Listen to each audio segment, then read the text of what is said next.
Proġett ta' digitalizzazzjoni fl-uffiċċju tan-notar tal-Gvern qed iwassal għall-iskenjar tal-atti notarili fl-arkivji b'sistema moderna li bl-introduzzjoni tagħha dan l-istess uffiċċju esperjenza tnaqqis drastiku fin-numru ta' nies li jżuru l-arkivji fiżikament.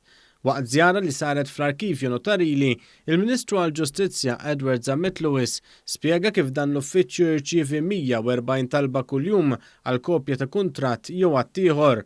Spjega kif din is-sistema qed wassal biex iċ-ċittadini jitħaffilhom il-proċess biex ikollhom aċċess għal dawn id-dokumenti.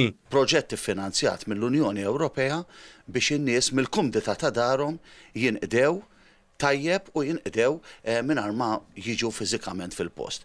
Huwa proġett li beda ftit xhur ilu diġà wera bil-figuri suċċess. Se nkomplu għaddejjin f'din id-direzzjoni u nżommu iċ-ċittadin fiċ-ċentru tar-riformi tagħna. Is-Segretarju Parlamentari għal Fondi Ewropej Stefan Zrinzo Azzopardi spjega kif din is-sistema saret b'investiment ta' 100,000 euro b'fondi Ewropej. Hawnhekk qegħdin naraw proġett li is-somma ta' 100,000 euro biex isir dan il-proġett ta' digitalizzazzjoni li mbagħad anke rigward kuntratti aktar antiki hemm programm ieħor għaddej ta' restawr ta' dokumenti antiki li jmur f'somma ta' aktar minn 4 miljun euro biex nippreservaw anke l-istorja rikka li dawn id-dokumenti jirrakkontaw.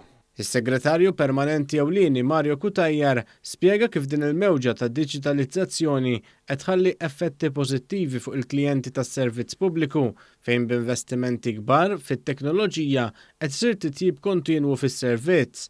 In-notar prinċipali tal-Gvern Dr. Keith Francis German stqar kif dan il-proġett kien hemm bżonnu ħafna hekk kif mis-sena 1922 is-sistemi baqgħu arkaiċi. Innota kif din id-diġitalizzazzjoni bdiet wara li sar it-tibdil neċessarju fil-liġi.